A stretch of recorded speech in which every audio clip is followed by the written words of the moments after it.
singkat dari saya. Nama panggilan saya dipanggilnya Ibu Sugi, Bapak Ibu ya.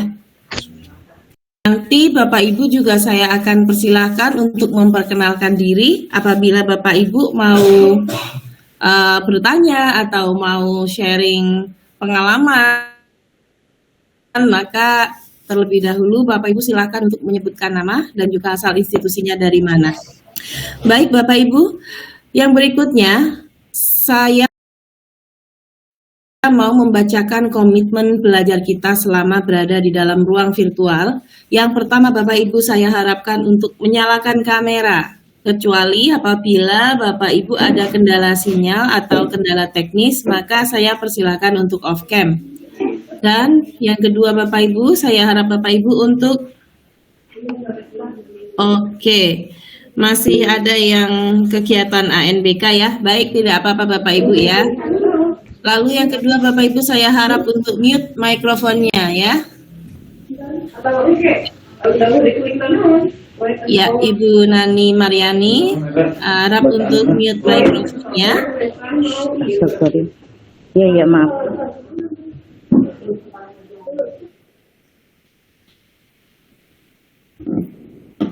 Bapak Ibu unmute hanya jika Bapak Ibu hendak berbicara nanti ya Bapak Ibu ya. Dan sebelum Bapak Ibu berbicara, silakan klik raise hand terlebih dahulu.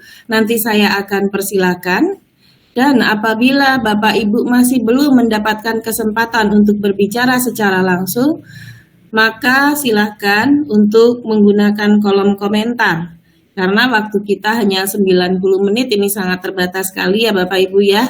Nanti apabila tidak bisa memberi kesempatan kepada semua Bapak Ibu yang raise hand, maka silakan menuliskan di dalam kolom komentar, karena apa yang Bapak Ibu tuliskan di dalam kolom komentar itu juga terekam di dalam Google Meet kita. Dan yang berikutnya Bapak Ibu, di sini yang diperkenankan untuk merekam itu hanyalah admin. Bapak Ibu tidak diperkenankan untuk merekam.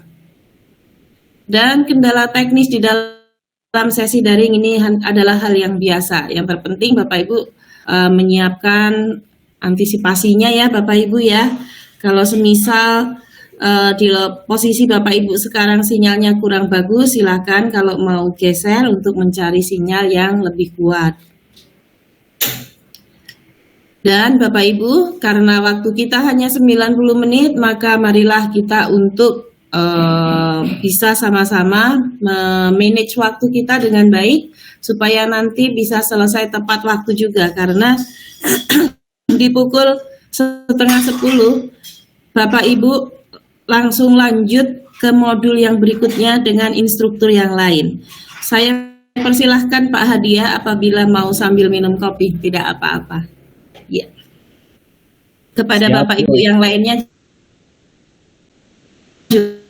silakan kalau mau. Jangan lupa untuk membawa air putih juga yang banyak ya Bapak Ibu, karena kita duduk terus, ini perlu minum air putih yang banyak. Bapak Ibu juga masih sampai sore nanti kan ya. Ya. Baik Bapak Ibu, lalu yang terakhir adalah ya silakan Ibu Yuli, tidak apa-apa silakan.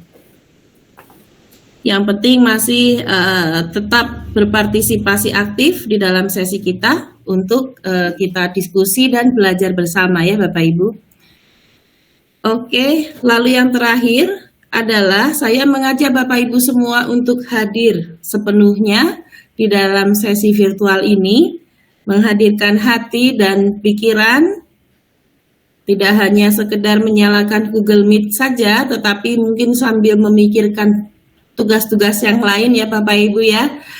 Saya harap di sini untuk fokus, dan untuk itu maka mau mengajak Bapak Ibu untuk melakukan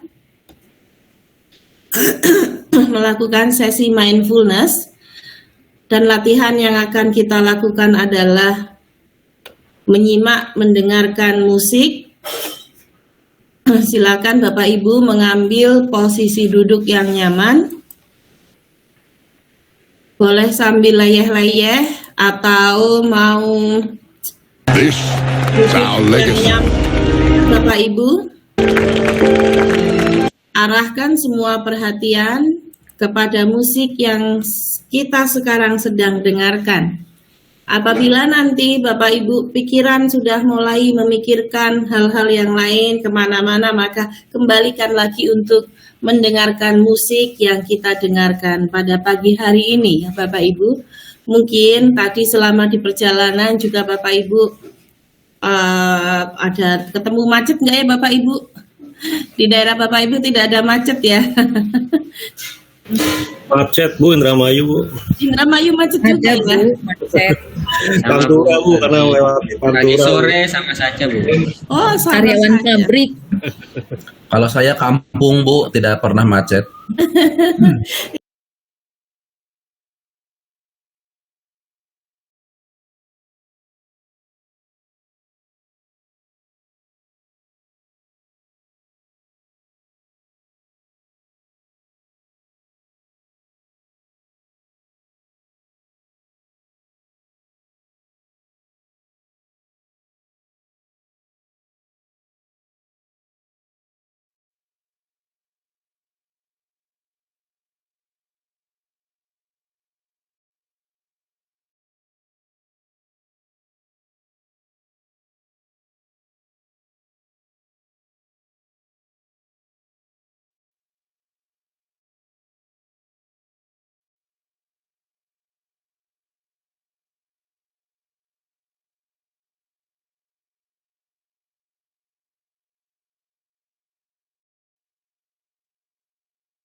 Saya persilakan Bapak Ibu untuk membuka mata kembali dan mau saya persilakan juga kepada satu atau dua dari Bapak Ibu untuk menyampaikan refleksi atas apa yang Bapak Ibu rasakan pada pagi hari ini. Tadi mungkin sebelum kita mendengarkan lagu, kemudian saat mendengarkan lagu dan setelah. Baik, Ibu Sri Kurniani, silakan. Silakan, Ibu.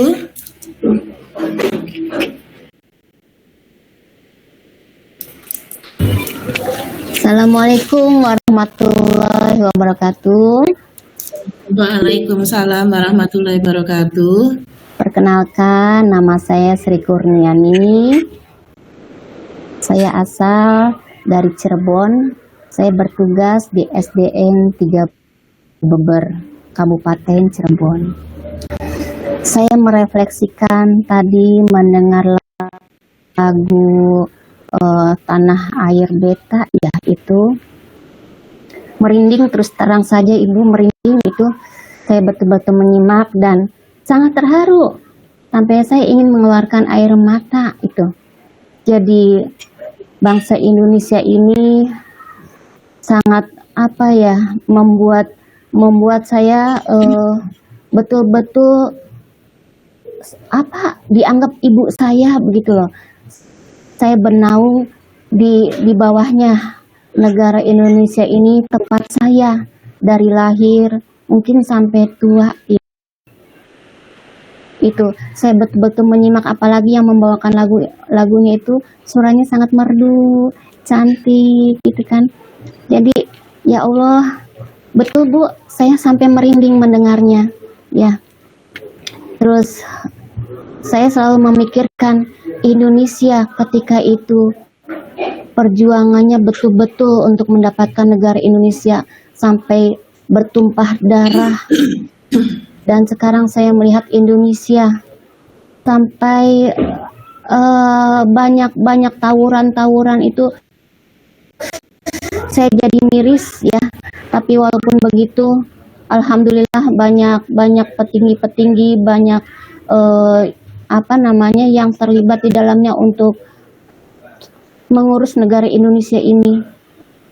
Ya Allah Ibu, mungkin hanya itu saja Bu. Saya sampai tidak bisa berkata-kata untuk mendengar lagu tersebut Bu. Terima kasih Ibu, mungkin hanya itu saja. Terima kasih Ibu Sri. Assalamualaikum warahmatullahi wabarakatuh. Waalaikumsalam warahmatullahi wabarakatuh. Ibu Sri, ini karena saya mau persilakan dua saja yang menyampaikan refleksi perasaannya pada pagi hari ini. Mohon dibantu untuk memilih Bu, apakah Pak Utomo, apa Pak Hadia, atau Ibu Neneng. Silahkan Ibu Sri, mohon dibantu dipilih. Saya memilih bapak-bapak ya, Pak Slamet deh. Pak Slamet, Pak Slamet. nggak raise hand Pak Slamet. Ya Firdaus. Pak Slamet. Yang raise hand Pak Utomo sama Pak Hadia. Oh, yang raise hand ya. Iya. Oke. Iya. Bapak Utomo deh, Bapak Utomo. Bapak Utomo, silakan Bapak Utomo. Iya. Terima kasih Bu Sri. Ya, sama-sama Ibu. Apakah suara saya terdengar, Bapak Ibu? Terdengar Pak Utomo, silakan dilanjutkan. Baik, terima kasih Bu Sri atas kesempatannya dan Bu Uji. Dari tayangan video yang tadi saya saksikan, secara keseluruhan video tadi menggambarkan tentang betapa saya memiliki rasa syukur ya. Syukur saya, bangga saya, dan kecintaan saya terhadap bangsa saya sendiri, yaitu Indonesia. Indonesia merupakan negara besar, negara kaya. Ya, kaya akan berbagai macam aset yang ada di dalamnya, gitu ya. Dari mulai kekayaan alamnya, sumber daya manusianya, semua hal yang ada merupakan aset yang sangat luar biasa, yang itu merupakan modal dasar. Izin Pak Utomo, izin Pak, ini kalau refleksi emosi yang Bapak rasakan, mungkin tadi pagi hari sampai di sekolah sebelum mendengarkan lagu, kemudian setelah mendengarkan lagu, emosinya menjadi lebih tenangkah? Seperti itu. Baik, refleksi saya terkait dengan lagu yang tadi saya saksikan. Saya merasa ada rasa syukur, bangga ya. Jadi senang berada di negara Indonesia yang kita cintai. Dari melihat lagu tadi, ada rasa sedih juga ya. Ada rasa sedih dari alunan lagu yang tadi dilantunkan ya oleh penyanyi. Tapi ini lagi ngejaun ya, Yodra kalau nggak salah itu. Kemudian dinyanyikan dengan mendayu-dayu membuat perasaan saya menjadi tenang. Oke. Seperti itu, Bu. Iya, terima kasih sekali Pak Utomo sudah membagikan emosi yang Bapak rasakan pada pagi hari ini ya. Jadi semoga Bapak Ibu semuanya juga sekarang lebih siap untuk kita mulai belajar bersama ya Bapak Ibu ya.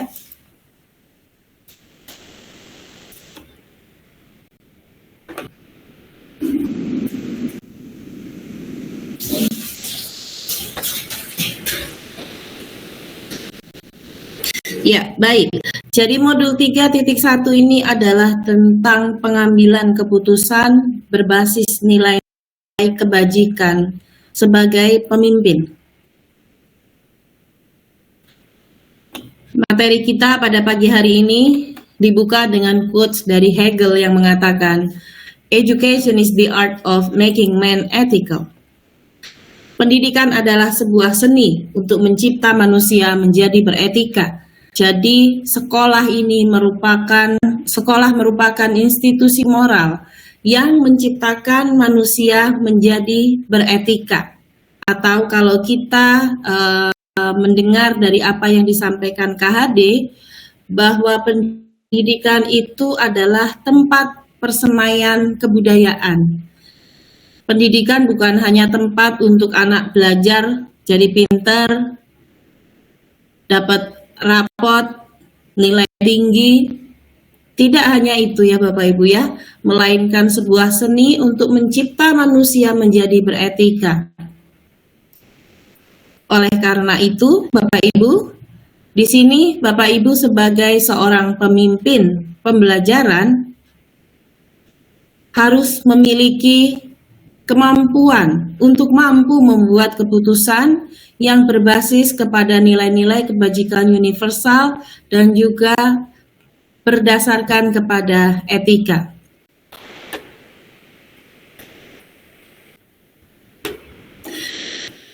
Namun tentunya untuk membuat satu keputusan itu bukanlah hal yang mudah kan ya Bapak Ibu ya? Karena nanti akan terjadi pro dan kontra ketika Bapak Ibu memutuskan A, ada yang tidak setuju, ada yang iri, ada yang protes, sehingga membuat Bapak Ibu menjadi ragu-ragu atau menjadi bimbang. Namun Pak Menteri di sini memberikan pesan untuk Bapak Ibu semua. Beliau mengatakan, beban dan amanah kepemimpinan adalah mengimbangi semua prioritas yang terpenting. Tugas saya dalam pendidikan adalah melakukan yang terbaik. Apa yang diinginkan kadang-kadang belum tentu itu yang terbaik. Dan untuk membuat perubahan, apalagi perubahan transformasional, pasti ada kritik. Sebelum mengambil keputusan, tanyakan apakah yang kita lakukan berdampak pada peningkatan pembelajaran murid. Nah, ini yang senantiasa harus kita pegang sebagai seorang pemimpin pembelajaran di dalam membuat berbagai keputusan ya Bapak Ibu ya. Karena kita nggak mungkin bisa menyenangkan semua pihak dengan keputusan yang kita ambil.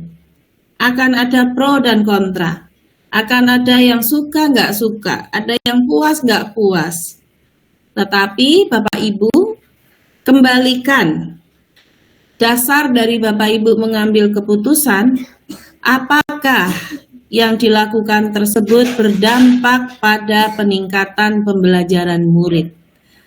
Nah, ini yang menjadi kata kunci kita ya Bapak Ibu ya. bukan dasarnya adalah peningkatan prestasi sekolah atau peningkatan nama baik sekolah, atau bukan peningkatan popularitas kepala sekolah, tetapi peningkatan pembelajaran murid yang harus senantiasa menjadi acuan bagi Bapak Ibu di dalam membuat keputusan.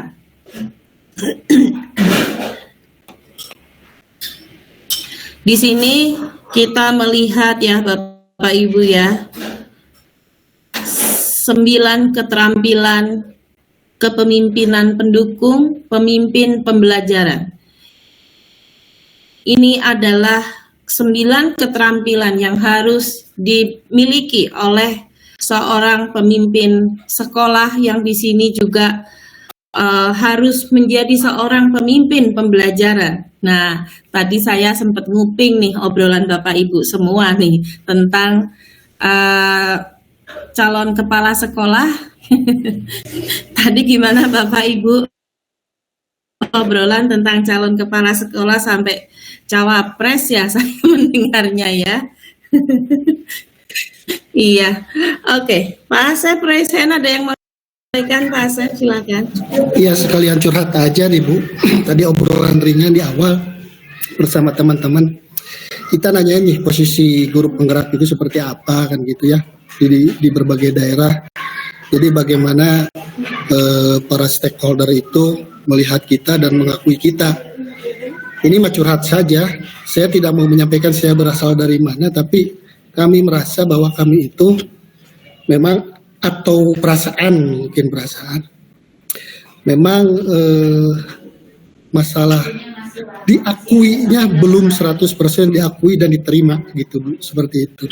Salah satunya yang memang kami kan kemarin beberapa rekan yang sudah lulus guru penggerak mengikuti uji kom untuk perpindahan jabatan ke fungsional pengawas. Sudah lulus, ada yang tidak lulus juga, ada yang tidak terekom, tapi yang lulus ini tidak ada kejelasan mau seperti apa. Jadi ini kami berada di posisi ya bingung juga. Sementara di pusat digaungkan secara regulasi, tapi di daerah kan masih belum bisa menerima. Itu saja mungkin Ya. curhatannya. Terima kasih. Jangan dibilang-bilang ya Bu ya dari saya. Bu. Terima kasih Terima Pak kasih, Bu. Asep ya. Jadi sih yang saya pahami di sini karena kita memang sekarang sedang proses ya Bapak Ibu ya. Dan proses itu tentu tidak bisa langsung bus seperti Superman. Kita tentu perlu waktu dalam berproses.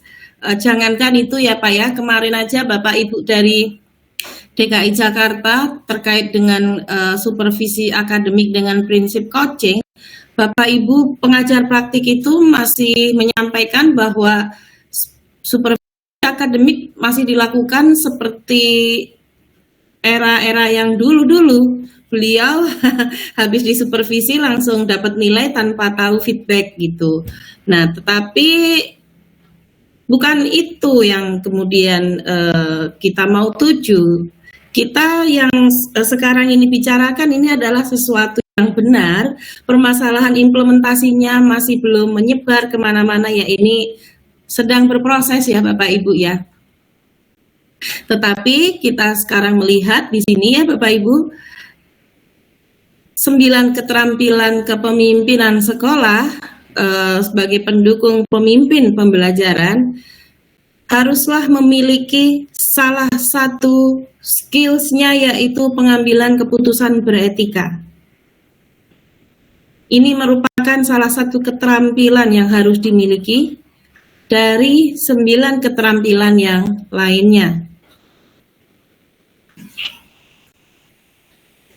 Ada tujuan dan usaha bersama, agen perubahan, manajemen waktu dan kehidupan, pengetahuan diri, arahan yang jelas dan tegas, budaya iklim komunitas, pengaruh komunikasi persuasif, dan pengambilan keputusan beretika ini adalah salah satu keterampilan yang harus dimiliki oleh seorang pemimpin sekolah.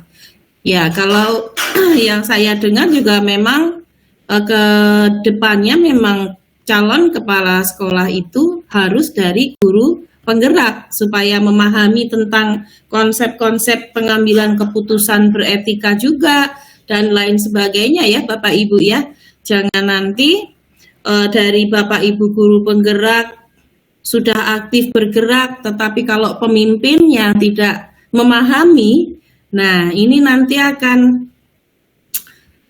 ya, Bapak Ibu bisa terbayang ya bahwa pengaruh dari kepemimpinan di satu sekolah itu sangatlah besar.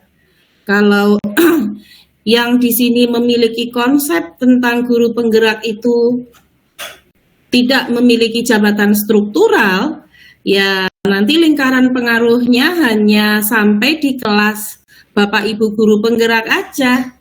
Berbeda halnya ketika kepala sekolahnya itu adalah guru penggerak, maka lingkaran pengaruhnya ya di seluruh sekolah bisa membuat kebijakan yang berpihak kepada anak untuk satu sekolah seperti itu. Nah, mungkin kalau untuk implementasinya Bapak Ibu kita bersabar ya, ini tentunya perlu proses juga berbenah dari perubahan paradigma lama ke paradigma baru.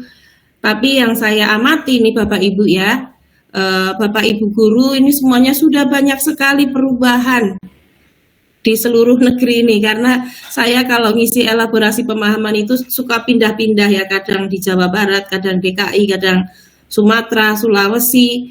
Nah ini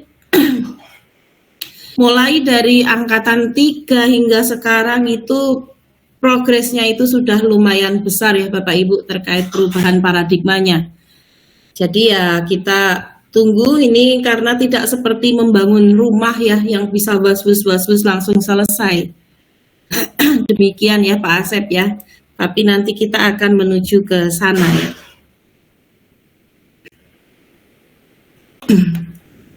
Oke, sekarang saya akan bacakan pemahaman inti dari modul 3.1. Jadi, sekolah adalah institusi moral yang dirancang untuk mengajarkan norma-norma sosial. Oleh karena itu, keputusan-keputusan yang diambil di sekolah akan merefleksikan nilai-nilai yang dijunjung tinggi oleh sekolah tersebut dan akan menjadi rujuk teladan bagi seluruh warga sekolah. Di sini pendidik adalah teladan bagi murid untuk mewujudkan profil pelajar Pancasila. Dan modul ini berfokus pada pengembangan keterampilan guru dalam pengambilan keputusan sebagai pemimpin pembelajaran. Tidak ada benar atau salah pada jawaban atas berbagai kasus yang nanti saya akan berikan kepada Bapak Ibu, karena di modul ini kita akan lebih banyak untuk melakukan studi kasus ya. Saya bacakan kasus, nanti Bapak Ibu berlatih untuk membuat keputusan. Dan yang menjadi fokus bagi kita di sini itu adalah proses Bapak Ibu di dalam mengambil keputusannya, bukan kepada hasil dari keputusannya. Nah, nanti tidak ada jawaban yang benar atau yang salah selama pengambilan keputusan itu didasarkan pada nilai-nilai kebajikan universal, kepentingan murid, dan rasa tanggung jawab. Atau yang kita pahami sebagai dasar pengambilan keputusan. Nah, di sini Bapak Ibu, jangan terjadi miskonsepsi juga ya tentang berpihak pada anak. Berpihak pada anak yang kita maksudkan di sini itu artinya adalah berpihak untuk proses pembelajaran pada anak. Bukan artinya membuat anak senang ya. Kita belain anak sepenuhnya biar anak senang. Fokus kita adalah apakah keputusan yang kita lakukan ini berpihak untuk proses pembelajaran anak. Beda ya Bapak Ibu ya di sini ya. Bukan pada anaknya, ini belain anak terus, yang penting anak senang ya, ini bolehin aja biar senang. Bukan seperti itu. Pertimbangan kita adalah apakah berdampak pada proses pembelajarannya. Dan apakah berdasarkan pada kebajikan universal dan diambil dengan rasa bertanggung jawab. Sehingga dibutuhkan keberanian dan kepercayaan diri untuk menghadapi konsekuensi dan implikasi dari keputusan yang kita ambil. Karena tidak ada keputusan yang mengakomodasi seluruh kepentingan para pemangku kepentingan ya Bapak Ibu ya. Memang tantangan sebagai pemimpin ya kita tidak bisa menyenangkan semua orang. Kalau mau menyenangkan semua orang maka jangan menjadi pemimpin tapi menjadilah penjual es krim. Nanti semua yang datang akan senang ya Bapak Ibu. Nah, jadi di sini kita perlu keberanian dan kepercayaan diri untuk menghadapi konsekuensi dan implikasi dari keputusan yang kita ambil. Untuk itu kita perlu kejelasan visi dan misi, budaya, dan nilai-nilai yang dianggap penting di sekolah agar bisa menjadi acuan dalam pengambilan keputusan. Oke, demikian Bapak Ibu untuk pemahaman inti modul 3.1. Dan capaian khusus modul 3.1 di sini saya akan bacakan juga, yaitu CGP dapat melakukan praktik pengambilan keputusan yang berdasarkan prinsip pemimpin pembelajaran. CGP dapat mengidentifikasi jenis-jenis paradigma dilema etika yang dihadapi oleh dirinya sendiri maupun orang lain. CGP mampu bersikap reflektif, kritis, kreatif, dan terbuka dalam menganalisis dilema tersebut. CGP dapat memilih dan memahami 3 prinsip yang dapat dilakukan untuk membuat keputusan dalam dilema pengambilan keputusan. CGP dapat menerapkan 9 langkah pengambilan dan pengujian keputusan. Nah, ini berdasarkan buku Good People Make Tough Choices yang diambil dalam dilema etika. Dan CGP bersikap reflektif, kritis, dan kreatif. Oh iya, saya baru ingat ini Bapak Ibu, belum menyampaikan berita duka ya Bapak Ibu ya, bahwa salah satu pengembang modul 3.1 ini sudah mendahului kita pada tanggal 6 Agustus Bapak Ibu. Nanti kita akan mendengarkan, melihat video yang disampaikan oleh Ibu Diah Samsiati Rajasa, atau kita biasa memanggil beliau itu Ibu Ita Rajasa. Nah, beliau itu sudah mendahului kita semua. Ini biasanya saya memulainya dengan berdoa bersama untuk beliau, tapi tadi saya lupa ya. Nah, ini saya harap Bapak Ibu ya bisa membantu mendoakan beliau, semoga senantiasa semua amal baik beliau itu diterima di sisi Allah. Dan modul 3.1 juga 1.4 ini adalah salah satu contoh dari amalan beliau yang kita terus kaji ya Bapak Ibu ya. Semoga akan selalu memberikan pahala yang mengalir buat Ibu Ita Rajasa.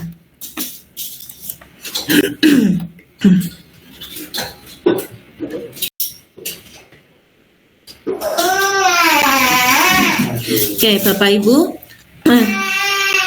sekarang kita sekilas nih juga mau melihat ya tentang model kepemimpinan sekolah ini, peraturan Dirjen GTK tentang model kompetensi dalam pengembangan profesi guru. Di sini Bapak Ibu perhatikan pada yang di garis merah, menunjukkan kematangan spiritual, moral, dan emosi untuk berperilaku sesuai dengan kode etik. Menggunakan prinsip moral dalam melakukan pengambilan keputusan, melaksanakan perilaku kerja dan praktik kepemimpinan yang mengacu pada kode etik, dan menerapkan strategi untuk menghindari pelanggaran kode etik. Nah, di sini kita sekedar mau melihat ya Bapak Ibu ya, bahwa apa yang kita bahas ini memang sangat relevan sekali dengan kompetensi dan juga indikator untuk menjadi seorang pemimpin sekolah. Bahwa mengambil keputusan itu tidak hanya berdasarkan kepada peraturan saja, tetapi kita menggunakan prinsip moral, kode etik. Oke. Nah, untuk itu Bapak Ibu, kita di sini akan mereview kembali konsep-konsep yang sudah Bapak Ibu pelajari sebelumnya ya. Jadi kita review kembali di sini ada tentang dilema etika atau bujukan moral, 4 paradigma dilema etika, 3 prinsip pengambilan keputusan, dan 9 langkah pengambilan dan pengujian keputusan. Kita akan membahasnya satu persatu Bapak Ibu, dan akan kita mulai dengan membahas tentang dilema etika atau bujukan moral. Apakah Bapak Ibu masih mengingat apa sih perbedaan antara dilema etika dan bujukan moral? Ada yang ingat Bapak Ibu, dilema etika dan bujukan moral itu bedanya apa?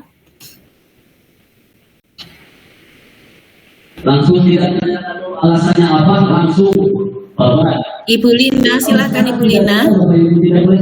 Mohon maaf, saya di chat aja Bu, soalnya sambil diseminasi. itu akan memberikan Ya.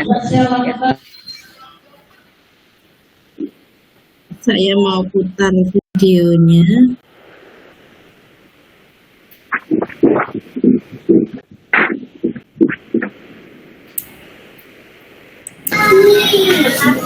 Halo.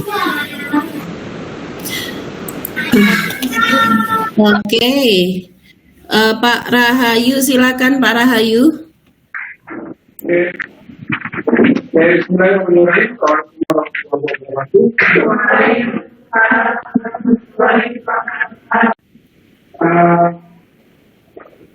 Oke, Pak Nanang Solihin, silakan Pak Nanang. Baik, terima kasih Ibu Sugi yang telah memberikan kesempatan. Yang pertama saya sungguh merasa bahagia Bu pada saat ini dapat bertemu dengan teman-teman yang luar biasa mengenai pertanyaan yang barusan mengenai dilema etika dan bujukan moral. Bahwasanya pada satu saat situasi yang terjadi, terkadang kita memiliki konflik atau polemik tersendiri ketika kita harus menemukan sebuah pilihan di mana kedua pilihan itu secara etis, secara moral atau secara adab bertentangan, tetapi kita harus memilih salah satu. Sedangkan pada satu saat juga kita dihadapkan pada situasi di mana situasi tersebut akhirnya harus membutuhkan sebuah keputusan yang benar atau salah, tetapi situasinya yang sangat sangat krusial gitu. Nah, itu mungkin perbedaannya adalah satu dorongan dari situasi, yang satu lagi dorongan dari sebuah etik atau adab yang ada pada suatu masyarakat atau komunitas. Mungkin seperti itu, Bu. Oke, terima kasih Pak Nanang. Dan satu lagi Ibu Endah, silakan Ibu Endah. Baik, kalau menurut saya ada sedikit perbedaan antara dilema etika dan bujukan moral. Kalau dilema etika adalah satu situasi di mana seseorang memang harus membuat pilihan di antara dua nilai atau prinsip yang dia anggap itu bertentangan. Sedangkan kalau bujukan moral itu merupakan lebih ke arah perasaan internal yang dimiliki oleh seseorang mengenai sesuatu untuk bertindak, tapi belum tentu jadi dilema buat dia, Bu. Kalau menurut saya gitu. Kalau dilema etika itu lebih ke lebih ke arah konflik moral dari dua nilai ataupun prinsip-prinsip yang dia yakini untuk pengambilan satu keputusan. Mungkin begitu intinya gitu. Terima kasih. Oke, terima kasih Ibu Endah. Yang terakhir Pak Ayi Kurniawan, silakan Pak Ayi.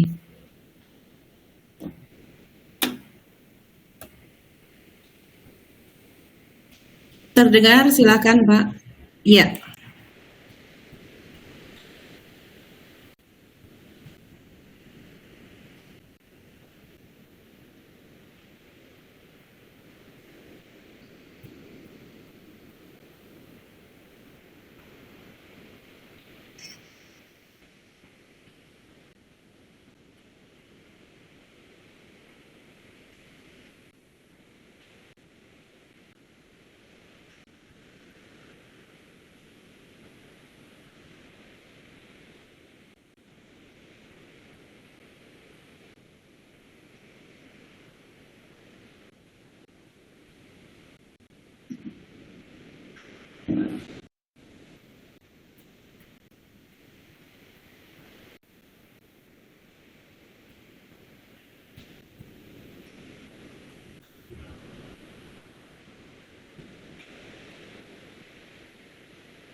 Oke, terima kasih ya Bapak Ibu ya. Saya juga sudah membaca di kolom chat box. Jadi di sini Bapak Ibu ada banyak yang sudah menjawab ya bahwa dilema etika itu situasi yang terjadi ketika harus memilih dua pilihan di mana kedua pilihan secara moral benar tetapi bertentangan. Sedangkan bujukan moral merupakan situasi yang terjadi ketika seorang harus membuat keputusan antara benar atau salah. Ini dari Ibu Tias ya. Ini jawaban Ibu Tias, betul ya Bapak Ibu ya.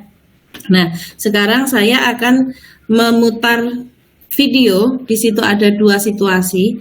Bapak Ibu silakan melihat video yang saya putar dan nanti dianalisa yang manakah dilema etika, yang manakah bujukan moral, dan sampaikan alasannya ya Bapak Ibu ya.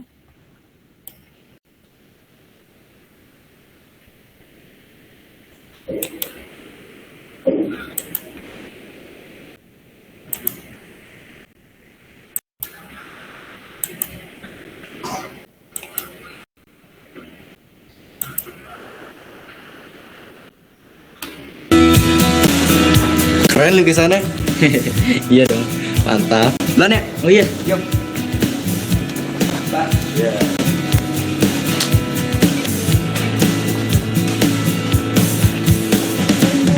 Iya, mari Bu.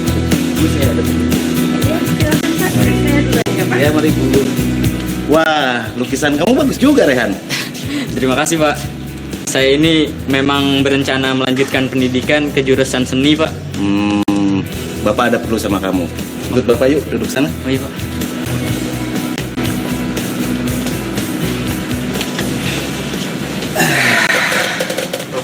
Ada apa ya Pak? Kamu perhatikan lembar jawaban ini. Menurut kamu ada yang aneh nggak? Maksud Bapak bagaimana ya Pak? Kamu jangan pura-pura, Rehan. Kamu mencontekkan waktu ujian ini? Enggak Pak. Nggak mungkin. Dua siswa yang berbeda dengan jawaban yang sama persis. Iya Pak, saya mencontek. Tapi tolong berikan keringanan Pak, sekali ini aja Pak. Bapak kan tahu Pak, saya ini emang paling nggak bisa Pak pelajaran matematika. Bapak paham masalah itu, Rehan. Tapi bukan begini caranya kamu memperbaiki nilai kamu. Iya Pak, saya tahu mencontek itu salah. Tapi kemarin itu saya benar-benar tidak mengerti materinya Pak. Jadi tolong ya Pak, jangan laporin saya Pak. Soalnya kalau ayah saya tahu nilai matematika saya jelek, saya pasti dilarang untuk melukis lagi Pak. Bapak tega Pak menghancurkan masa depan saya.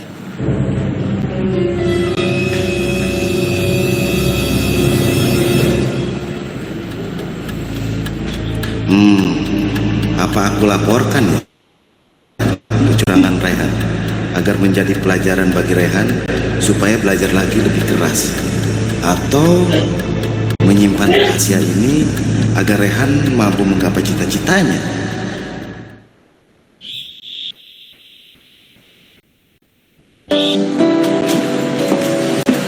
Bu, sebentar Bu, ganggu loh Bu. Iya Pak. Alhamdulillah loh Bu, acara kita kemarin sukses Bu. Syukur. Dan kita punya rencana bikin pesta kecil-kecilan Bu. Itu Bu ya, hitung-hitung buat pembayaran panitia Bu. Lalu Pak? Ibu masih ada sisa dana kan? Masih sih. Nah Ibu tulis aja di kwitansi kosong Bu. Nah Ibu tulis aja buat beli kostum, buat apa kayak Bu. Itu Maksud Bu. Bapak? Ya itu, misalnya kita bikin pesta loh Bu. Ibu, ya, mari Bu. Iya Bu, mari Bu ya.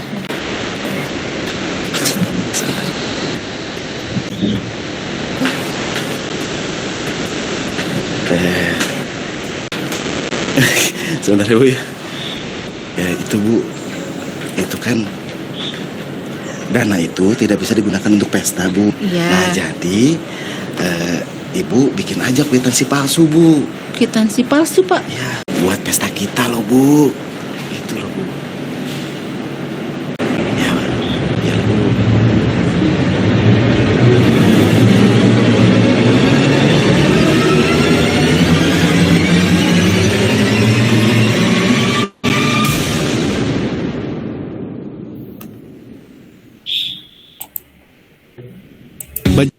Oke. Jadi Bapak Ibu, yang manakah yang dilema etika dan yang mana yang merupakan bujukan moral? Pak Agus, ini nomor 1 bujukan moral, nomor 2 dilema etika ya. Mami boleh bisa memberikan alasannya ya Pak ya. Oke, Pak Selamat Firdaus, silakan Pak. Baik, terima kasih Bu. Untuk yang video yang pertama itu antara benar dan benar ya, antara benar dan benar ini artinya masuknya kategori dilema etika karena kedua-duanya benar, cuman bertentangan ya Bu ya. Sementara untuk video yang kedua itu merupakan bujukan moral, salah satunya salah gitu ya, dan sikapnya tentunya tergantung dari dua pemeran tadi mungkin. Baik, terima kasih. Iya, terima kasih Pak Selamat Firdaus. Oke, Ibu Yuliati, silakan. Terima kasih Bu. Izin sama dengan Pak Selamat Firdaus Bu. Yang situasi pertama itu merupakan dilema etika karena dia antara dua pilihan yang dua-duanya akan berakibat kepada Rehan gitu ya. Di satu sisi kalau tidak melaporkan Rehan takutnya akan berbuat seperti itu lagi karena mencontek itu perbuatan yang tidak baik. Tapi di sisi lain kalau dilaporkan dia bakat di seninya takut terancam ya karena orang tuanya nanti tidak akan setuju gitu Bu. Yang kedua, situasi kedua itu sudah jelas salah ya Bu karena dia sudah tahu benar tidaknya gitu. Kalau membuat kwitansi palsu berarti dia itu salah. Itu saja Bu, terima kasih. Ya. Assalamualaikum warahmatullahi wabarakatuh. Terima kasih Ibu Yuliati. Waalaikumsalam warahmatullahi wabarakatuh. Bapak Ibu, mohon izin ya untuk kesempatannya ini sampai Ibu Yuliati aja nih karena yang tadi beliau sampaikan sudah cukup mewakili jawabannya ya Bapak Ibu ya. Jadi situasi pertama adalah dilema etika karena di sini Pak Guru itu dalam dilema. Nah, kita sekarang itu fokusnya melihat kepada si pengambil keputusannya ya Bapak Ibu ya. Jangan dari sisi muridnya karena sering ada yang bingung pada situasi satu, loh itu tapi mencontek kok. Masa mencontek benar gitu ya. Kan yang mencontek murid. Nah, kita di sini dilema etika itu adalah guru yang ada di dalam dilema. Dilema, apakah Pak Guru tersebut akan melaporkan dengan konsekuensinya nanti Raihan tidak lulus? Oh iya, padahal nih ada di sini ceritanya ternyata Raihan itu sudah keterima di perguruan tinggi jurusan seni jalur tanpa tes Bapak Ibu. Kalau nanti dia tidak lulus ujian, tidak bisa melanjutkan mimpinya. Jadi di sini kalau Bapak Guru tadi melaporkan yang dilakukan Raihan itu benar ya, karena sesuai peraturan memang Raihan mencontek.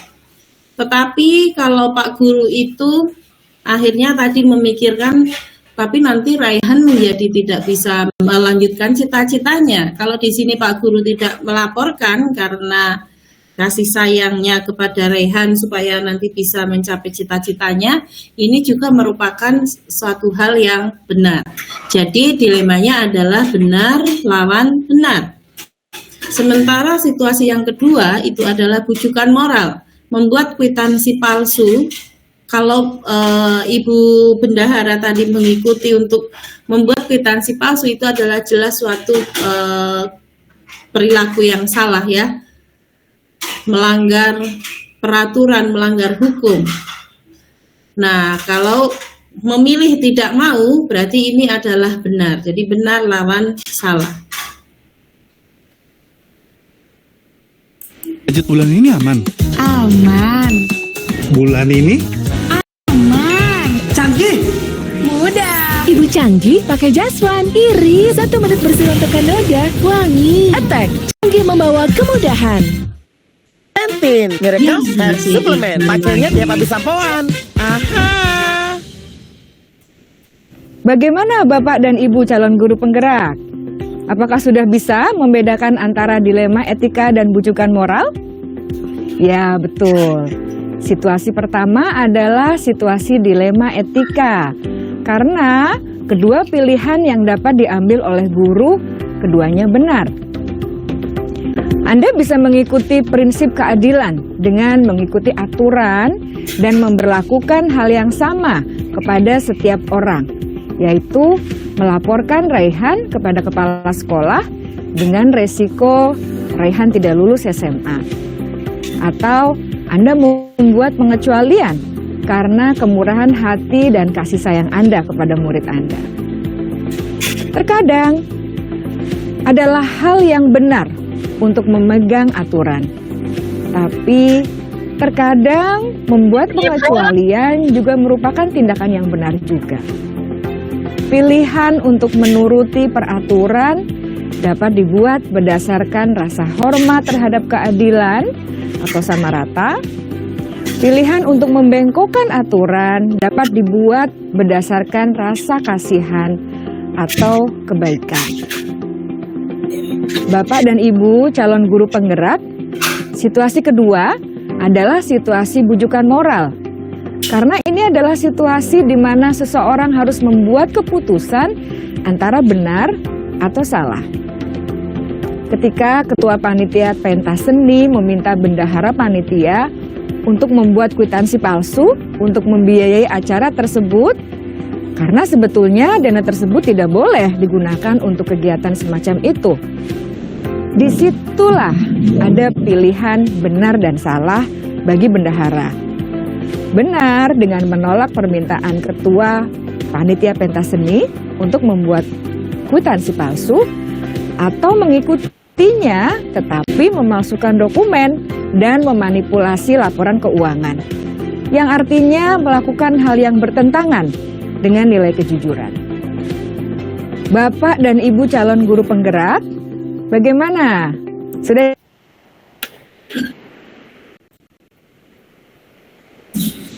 Oke, sudah jelas ya Bapak Ibu ya tentang dilema etika dan bujukan moral.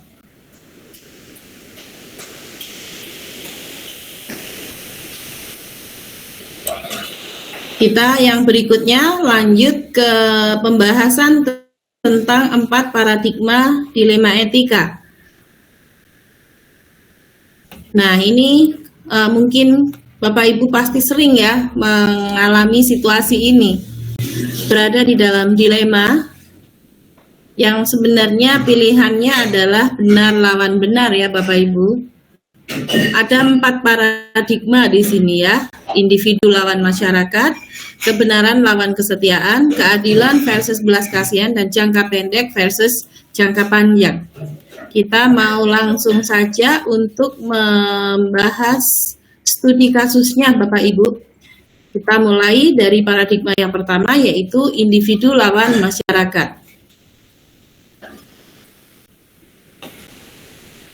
Oke. Saya bacakan kasusnya di sini adalah tentang Ibu Dini. Ibu Dini ini adalah kepala sekolah SMA Insan Gemilang. Ia seorang kepala sekolah yang cerdas, berbakat, dan juga inovatif. Anggota komunitas sekolah memiliki hubungan yang positif dengannya dan mereka menaruh kepercayaan yang tinggi padanya. Ibu Dini juga seorang wirausahawan yang sukses dalam bidang kuliner. Baru-baru ini bisnisnya mendapat penghargaan dari pemerintah sebagai UKM berprestasi dan Ibu Dini mendapat hadiah berupa pelatihan bisnis selama 6 bulan di bawah bimbingan mentor-mentor pebisnis yang sukses.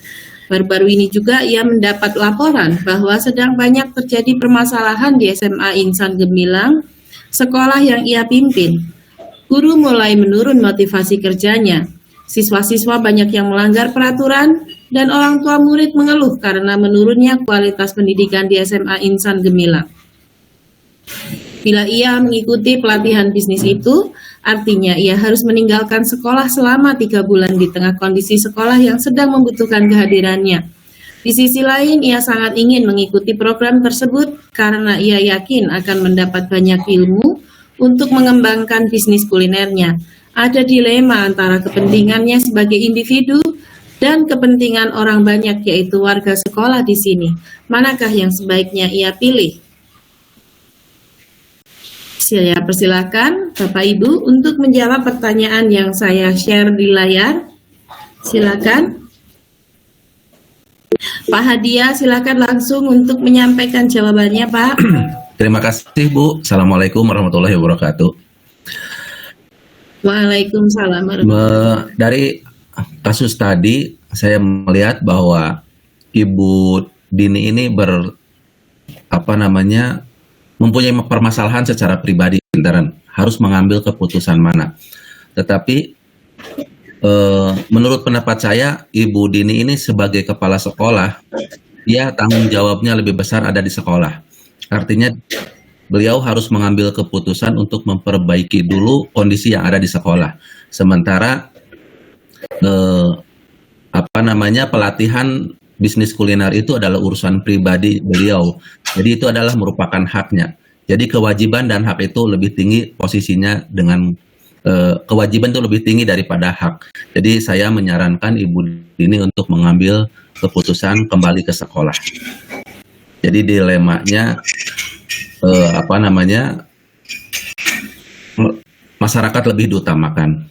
Itu aja Bu. Terima kasih. Assalamualaikum. Ya, terima kasih Pak Hadiah. Jadi di sini yang menghadapi dilema etika adalah Ibu Dini.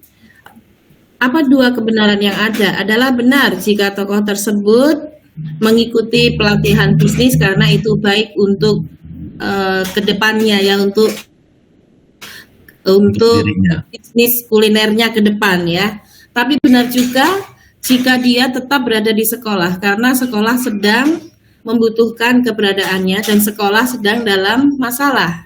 Jadi paradigma yang terjadi di sini adalah dilema individu lawan masyarakat. Apa keputusan yang akan Anda ambil? Tadi Pak Hadiah keputusannya adalah untuk tetap berada di sekolah. Nah, Bapak Ibu, kita di sini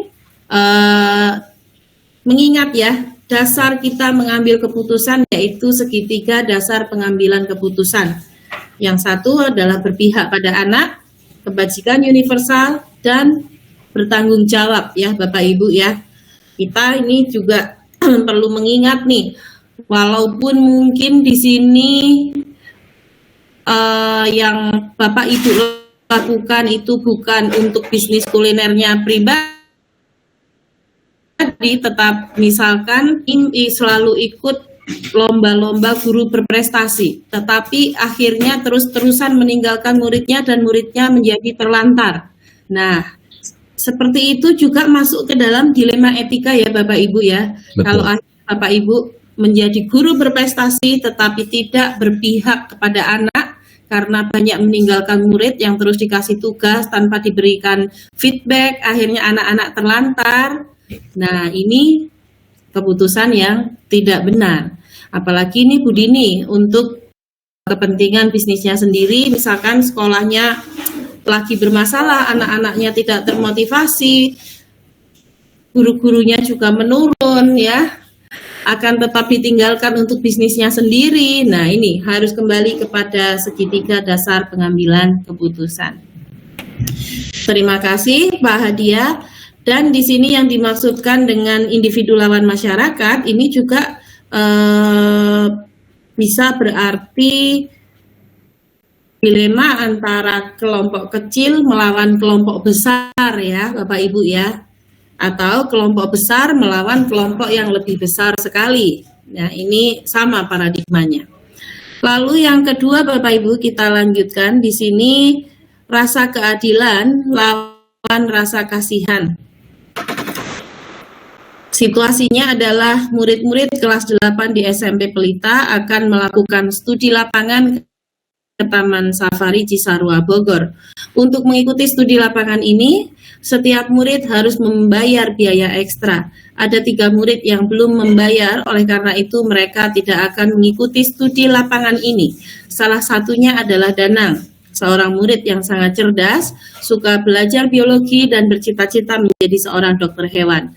Ketika murid-murid sedang mempersiapkan diri untuk naik ke dalam bis pariwisata yang akan membawa mereka ke Taman Safari, Ibu Dita, guru biologi sekaligus ketua panitia studi lapangan ini, melihat Danang datang ke sekolah bersama orang tuanya. Danang membawa ransel dan terlihat siap untuk bergabung dalam kegiatan ini. Orang tua Danang mengatakan pada Ibu Dita bahwa anaknya sangat ingin mengikuti kegiatan ini dan memohon agar Danang diperbolehkan mengikutinya, dan mereka berjanji akan membayar dengan cara mencicil. Ibu Dita bingung sekali dengan situasi tersebut. Akhirnya Ibu Dita pun mengajak orang tua Danang untuk bertemu dengan kepala sekolah, yaitu Pak Pandu. Bila Bapak Ibu ini berada dalam posisinya Pak Pandu, apa yang akan Bapak Ibu lakukan? Menurut peraturan, Danang tidak bisa mengikuti program studi lapangan karena belum membayar biayanya. Namun Pak Pandu sadar betul kalau ia menerapkan peraturan itu, Danang akan sedih dan kecewa karena ia sudah mempersiapkan diri dan sangat ingin mengikuti kegiatan. Namun bila Pak Pandu memperbolehkan, bagaimana dengan murid lain yang juga belum membayar dan memutuskan untuk tidak ikut? Nah, ini ya Bapak Ibu. Silakan Bapak Ibu untuk menjawab pertanyaan dari paradigma yang kedua, individu melawan rasa belas kasihan. Silakan Bapak Ibu. Ya, Pak Teten, silakan Pak Teten Sopari.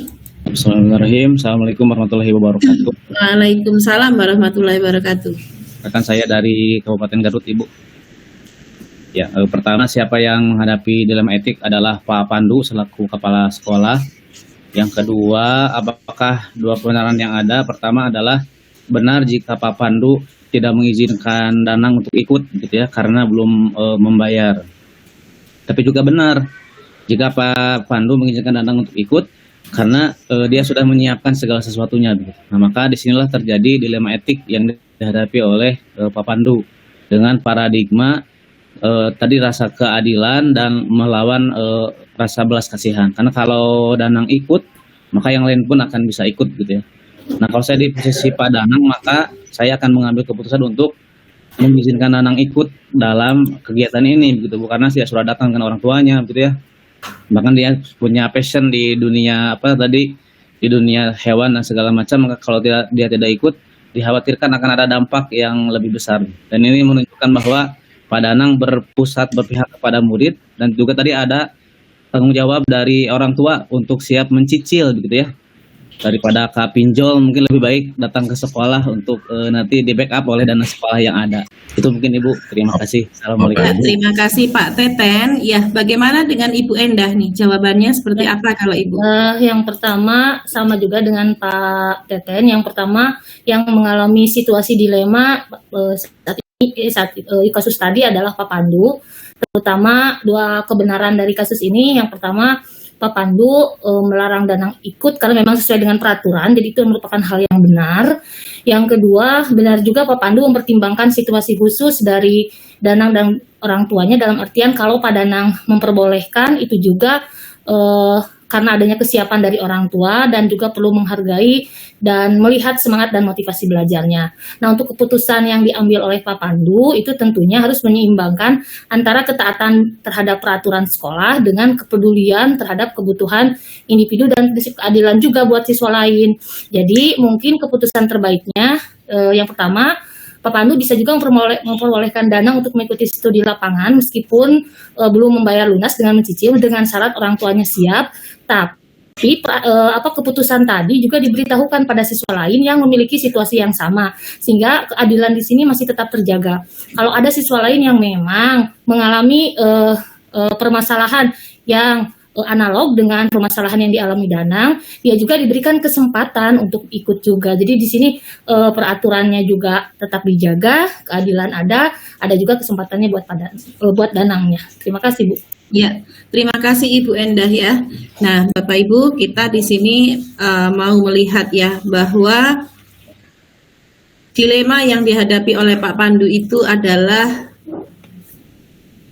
benar jika Pak Pandu tidak mengizinkan Danang untuk ikut karena memang peraturannya seperti itu ya Bapak Ibu ya.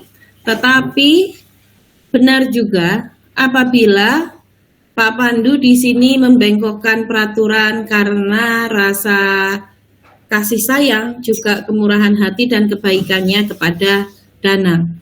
Nah, tadi kita kembali lagi ke segitiga dasar pengambilan keputusan ya Bapak Ibu, yaitu berpihak pada anak. Dan yang dimaksud dengan berpihak pada anak di sini itu bukan selalu mengabulkan apa yang menjadi kemauan anak, membuat anak senang, tetapi apakah keputusan yang kita ambil ini berdampak pada proses pembelajaran anak. Nah, kita juga perlu melihat situasinya Bapak Ibu ya.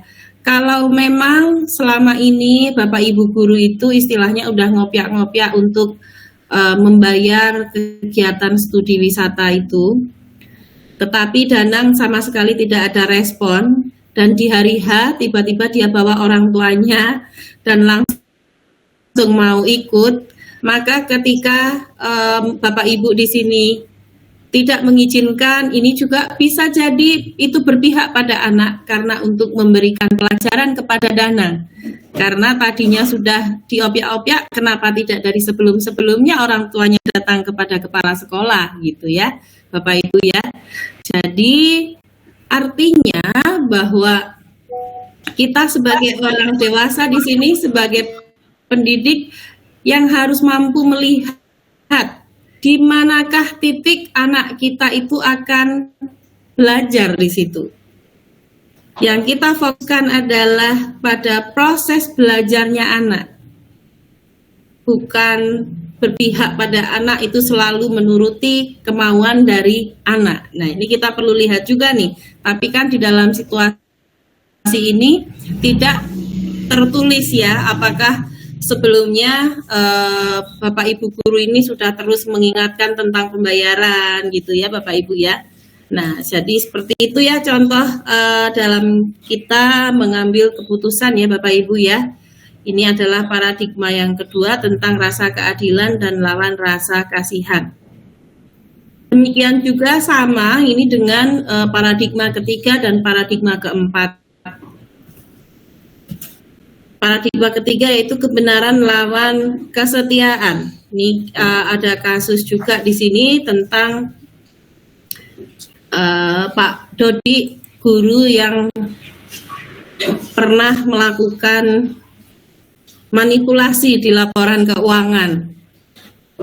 Nah, akhirnya beliau itu sudah ditegur berkali-kali sama kepala sekolah, tapi tetap tidak mempan. Akhirnya dikeluarkanlah dari sekolah.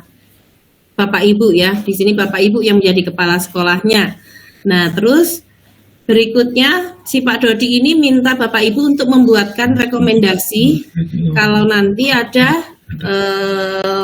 HRD yang minta rekomendasi nih untuk Pak Dodi melamar di sekolah yang baru.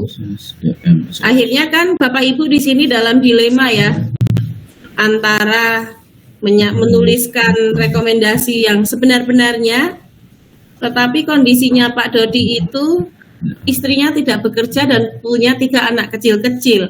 Nah, itu juga tentu akan memberikan pertimbangan bagi Bapak Ibu kan, karena di sini kita harus menerapkan juga prinsip moral, kita juga ada nilai-nilai kemanusiaan ya Bapak Ibu ya, ketika membuat keputusan. Kalau nanti Bapak Ibu menyampaikan apa adanya bahwa Pak Dodi pernah memanipulasi laporan keuangan, pasti akan langsung tidak diterima di sekolah yang baru.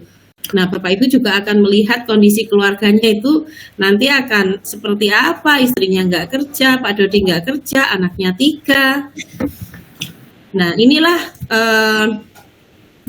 kasus-kasus yang Bapak Ibu hadapi di dalam lingkungan sekolah ya Bapak Ibu ya. Di sini paradigmanya adalah kebenaran lawan kesetiaan. Namun Bapak Ibu di sini bisa mengambil satu keputusan yang kreatif, yang tidak terpikir sebelumnya, atau tidak hanya sekedar mengambil keputusan yang hitam putih. Bisa tetap membuatkan rekomendasi dengan lebih baik, tetapi Pak Dodinya kita ajak untuk ketemu dulu, diminta berjanji, seperti itu ya Bapak Ibu ya. Itu contoh-contohnya ya. Lalu paradigma yang keempat yaitu jangka pendek lawan jangka panjang. Nah, ini juga di sini ada contoh kasus ya, ketika Bapak Ibu di dalam dilema program yang itu akan bermanfaat untuk jangka pendek atau program yang untuk jangka panjang. Nah, di sini kegiatannya adalah outbound team building dan pelatihan IT. Sama seperti yang kita sudah bahas sebelumnya, yang terpenting adalah Bapak Ibu menggunakan prinsip dasar seketika pengambilan keputusan. Kalaupun Bapak Ibu mau mengambil yang pelatihan IT, ya itu karena Bapak Ibu mempertimbangkan kebutuhan untuk nanti membantu proses belajar murid-murid. Kalaupun memutuskan untuk outbound team building, juga itu karena keputusan yang nanti berpihak kepada anak. Mungkin kalau nggak melakukan outbound, Bapak Ibu tidak semangat, nanti akan berdampak kepada performanya saat mengajar di kelas. Nah, seperti itu ya Bapak Ibu ya. Yang terpenting adalah mengacu kepada dasar pengambilan keputusan. Oke, nah sekarang kita lanjut Bapak Ibu ke 3 prinsip pengambilan keputusan. Ini adalah bagaimana kita menyikapi situasi dilema etika itu ya Bapak Ibu. Ada 3 prinsip pengambilan keputusan, yaitu dengan berpikir berbasis hasil akhir, berpikir berbasis peraturan, dan berpikir berbasis rasa peduli. Ini adalah prinsip penanganan dilema etika.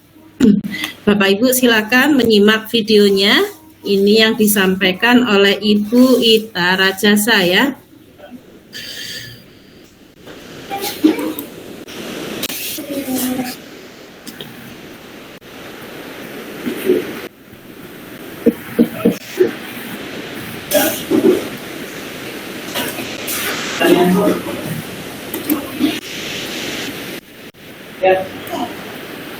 Bismillah.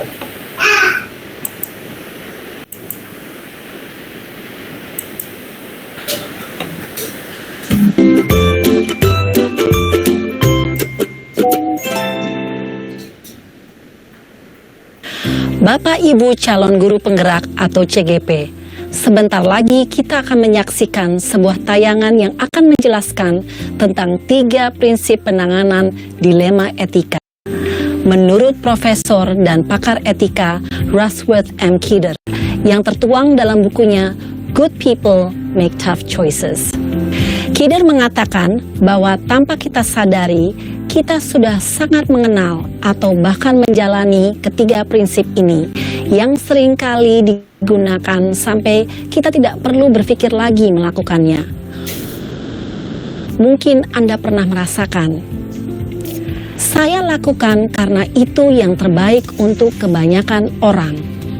Yang selanjutnya kita kenal dengan berpikir berbasis hasil akhir atau end-based thinking. Ikuti prinsip atau aturan-aturan yang telah ditetapkan.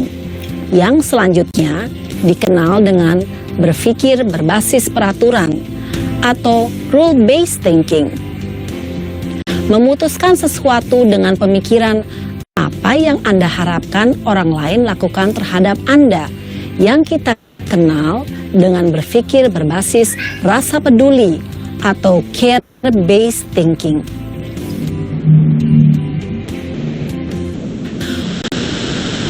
Prinsip moral berbasis hasil akhir fokus untuk dapat mencapai kebaikan terbesar untuk jumlah orang terbanyak.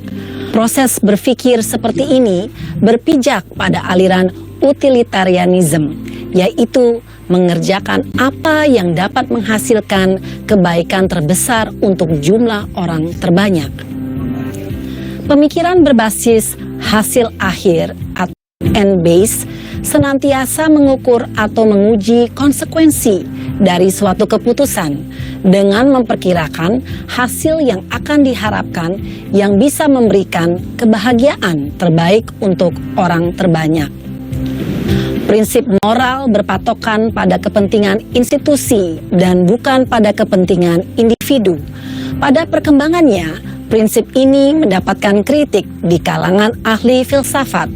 Salah satunya yang mengatakan bahwa manusia pada dasarnya tidak bisa memprediksi semua akibat atau konsekuensi dari setiap keputusan atau tindakan-tindakannya. Untuk melihat semua konsekuensi dari perilaku seseorang individu saja belum tentu bisa, lebih-lebih konsekuensi dari tindakan sebuah masyarakat. Contoh dari kritik pada saat manusia membangun reaktor nuklir, apakah mereka memperkirakan bagaimana sebaiknya pembuangan limbah dari pabrik-pabrik reaktor nuklir tersebut? Berpikir berbasis peraturan atau rule-based thinking. Bagi para ahli filsafat, prinsip ini sering disebut prinsip deontologis yang berasal dari bahasa Yunani, deon, yang berarti tugas atau kewajiban. Sehingga prinsip dilema etika ini bukan berpusat pada konsekuensi atau hasil akhir, namun berpusat pada apa tugas kita, apa kewajiban yang patut kita lakukan. Seseorang akan bertindak sesuai peraturan yang berlaku, dan orang tersebut mengharapkan orang lain pun bertindak mengikuti sesuai dirinya. Kritik terhadap prinsip ini, pada penerapannya, prinsip ini dianggap terlalu kaku dan mengabaikan keberagaman individualitas manusia, bahwa mereka tidak terlalu memperdulikan hasil yang akan didapat, namun lebih fokus kepada prinsip atau aturan dasar yang diyakini, selalu berpatokan pada sudah menjadi tugas atau kewajiban. Dengan demikian, bisa jadi peraturan itu sendiri yang salah secara prinsip, sehingga ketika seseorang sedang menggunakan pengambilan keputusan berdasarkan aturan, dia sedang melakukan kesalahan ganda. Contoh dari kritik ini, bagaimana bila seorang anak diwajibkan atau telah berjanji kepada kedua orang tuanya untuk tetap berada di dalam rumah dan dilarang keluar untuk sesuatu alasan apapun, sewaktu orang tuanya pulang terlambat dari kerja. Namun, bagaimana bila hari itu hujan deras dan anak tersebut melihat ayahnya yang baru pulang kerja naik sepeda motor dan terjatuh dan terluka di depan jalanan rumahnya? Apakah anak tersebut tetap berada di rumah dan tidak memperdulikan ayahnya yang terluka di jalanan tanpa ada yang membantu?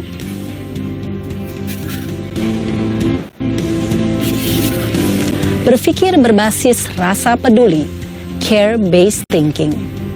Prinsip ini dikenal sebagai aturan emas dan telah memainkan peran kunci dalam pembelajaran di hampir semua pengajaran budaya dan agama. Untuk selanjutnya, prinsip ini memainkan peran kunci pada pendidikan etika. Lebih penting lagi, berpikir berbasis rasa peduli selain memberikan batasan-batasan pada tindakan kita, namun juga mendukung agar diri kita memikirkan kepentingan orang lain. Prinsip ini banyak melibatkan empati seseorang terhadap pihak lain. Seandainya saya di posisi dia, apa yang akan saya lakukan? Kritik terhadap prinsip ini. Tetapi prinsip ini terlalu sederhana untuk dianggap sebagai salah satu prinsip etika yang utama.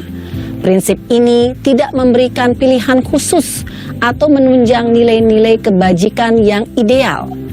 Prinsip ini gagal memberikan contoh kebajikan seandainya situasinya melibatkan kedua belah pihak yang sama-sama melakukan tindakan yang kurang terpuji.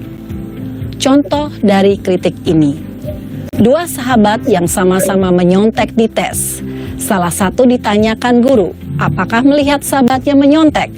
Berpikir bahwa saya tidak akan mengadukan sahabat saya sehingga tidak berkata yang jujur. Karena beranggapan sahabatnya pun tidak akan mengadukan perbuatannya. Demikianlah Bapak Ibu calon guru penggerak telah kita saksikan materi 3 prinsip atau penanganan dilema etika. Semoga tayangan tadi dapat membantu Anda untuk lebih memahami 3 prinsip tersebut dalam pengambilan keputusan sebagai pemimpin pembelajaran. Ya, jadi itu tadi ya Bapak Ibu ya, 3 prinsip penanganan dilema etika. Juga dengan kritik-kritiknya ya Bapak Ibu ya, supaya kita menjadi lebih aware juga nih tentang kelemahan dari prinsip-prinsip yang tadi sudah kita simak. Nah, kita sekarang lanjut nih ke konsep yang terakhir, yaitu tentang 9 langkah pengambilan dan pengujian keputusan. Nah, namun Bapak Ibu, 9 langkah ini tentu dilakukan ketika Bapak Ibu itu memang ya masih perlu menimbang-nimbang dan menganalisa keputusan yang Bapak Ibu akan ambil. Kalau memang sudah jelas-jelas Bapak Ibu tahu itu keputusannya melanggar hukum atau melanggar etika, ya tidak perlu melakukan 9 langkah ini ya Bapak Ibu ya. Nah, 9 langkah ini yang pertama adalah kita lihat di sini apa nilai-nilai yang saling bertentangan. Siapa yang terlibat dalam situasi tersebut? Apa fakta-fakta yang relevan dengan situasi tersebut, dan mari kita lakukan pengujian benar atau salah. Nah, uji di sini ada uji legal, uji regulasi, uji intuisi ya. Kita tentu tahu nih ketika mau melakukan suatu hal yang itu membuat hati kita tidak nyaman, maka itu artinya sudah gagal uji intuisi. Kita sudah merasa khawatir, itu sudah gagal dari uji intuisi atau uji publikasi. Bapak Ibu bisa membayangkan nih, kalau Bapak Ibu mengambil keputusan itu dan akhirnya nanti viral di sosmed, di mana-mana ya, di judul berita itu muncul nama Bapak Ibu yang melakukan keputusan yang salah itu, Bapak Ibu akan merasa sangat malu sekali gitu ya. Misal nih kasus yang kemarin viral, yaitu yang di Jawa Barat ya Bapak Ibu, yang ada kepala sekolah dititipin untuk PPDB itu ya, menerima jumlah uang sekian dan itu viral. Nah, Bapak Ibu merasa seperti apa kalau Bapak Ibu mengalami ini? Sangat malu sekali kan ya Bapak Ibu ya. Jadi itu sudah gagal di uji publikasi. Atau uji panutan, Bapak Ibu tentu punya seseorang yang Bapak Ibu anggap sebagai panutan. Mungkin ini orang tua atau mungkin guru, tokoh yang menjadi panutan Bapak Ibu. Kira-kira tokoh tersebut akan mengambil keputusan ini enggak ya? Nah, ini adalah uji panutan. Apabila keputusan yang Bapak Ibu ambil itu gagal di salah satu uji ini, maka Bapak Ibu tidak usah ragu-ragu lagi, tinggalkan. Kemungkinan besar keputusan yang Bapak Ibu ambil itu adalah rujukan moral dan bukan dilema etika. Begitu ya Bapak Ibu ya. Ini uji satu-satu nih, secara legal gimana, uji regulasi, uji intuisi ini. Uji publikasi kita bayangkan kalau viral gimana, lalu uji panutan. Jika gagal di salah satunya, maka kemungkinan besar kasus tersebut bukan dilema etika tetapi rujukan moral. Dan jika situasinya adalah dilema etika, maka Bapak Ibu lihat paradigma mana yang terjadi. Tadi paradigmanya ada apa aja? Individu lawan masyarakat, kemudian keadilan lawan belas kasihan, kebenaran lawan kesetiaan, jangka pendek lawan jangka panjang. Itu paradigma yang mana? Lalu prinsip mana yang akan Bapak Ibu gunakan untuk menyelesaikan masalah ini? Tadi prinsipnya ada 3, apa aja Bapak Ibu? Berpikir hasil akhir, berbasis rasa peduli, ya, peraturan dan keadilan, rasa peduli. Rasa peduli bukan? Iya, rasa peduli. Lalu adakah penyelesaian yang kreatif dan tidak terpikir sebelumnya? Bapak Ibu lihat kembali keputusan apa yang sudah Bapak Ibu ambil dan refleksikan kembali. Demikian ya Bapak Ibu materi yang saya sampaikan tentang modul 3.1. Ini waktunya sudah habis. Saya akhiri sampai di sini. Untuk materinya saya nanti titip kepada siapa ya, Bapak Ibu ya? Mungkin kepada Ibu admin ya. Ibu Ida Farida, ada yang mau disampaikan Ibu, silakan.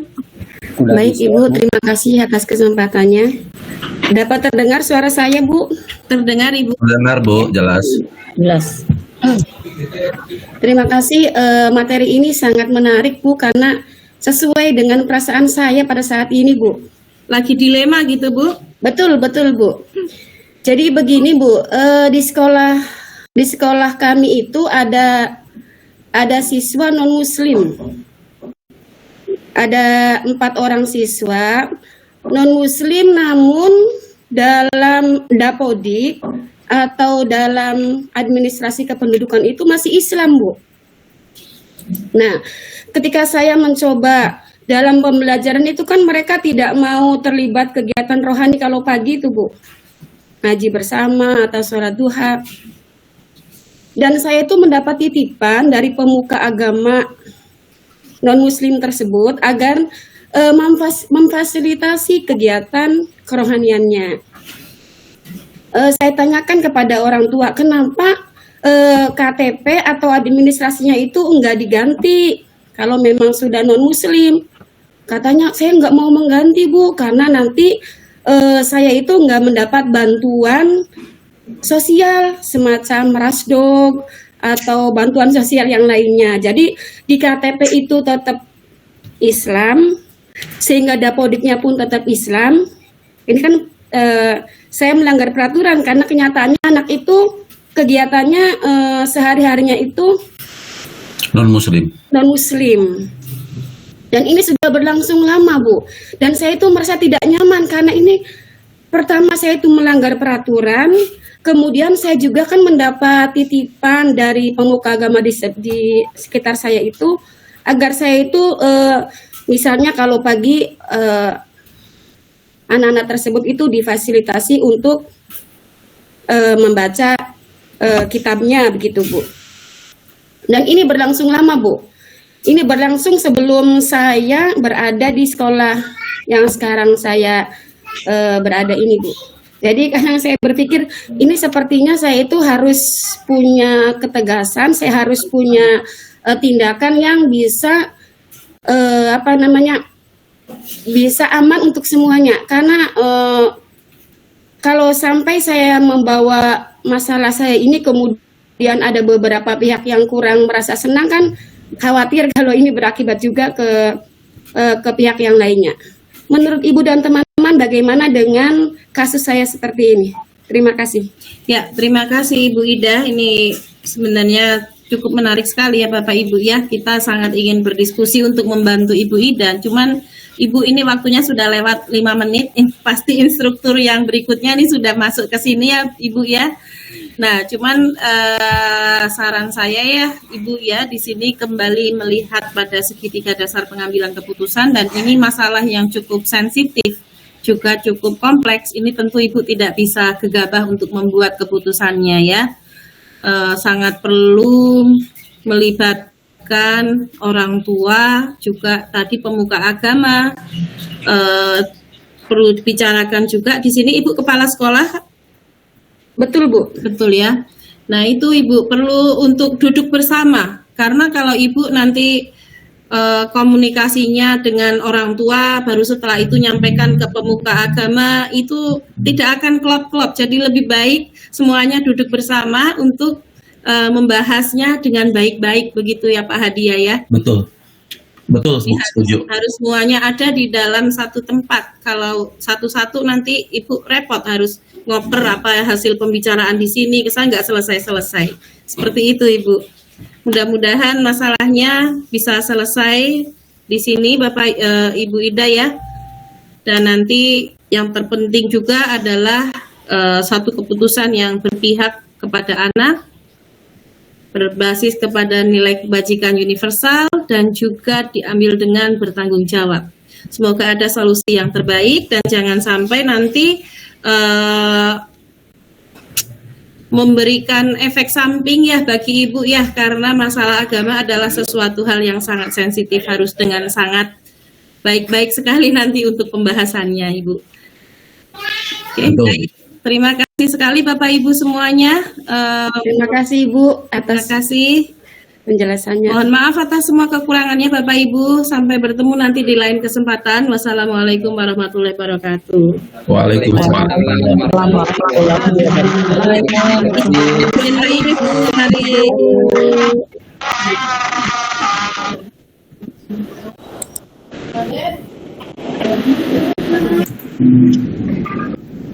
Dulu ini break dulu, ada break dulu. Ada break kopi. Kopi boleh Ibu. Cireng balada. Capek break mah padahal capek cari poin.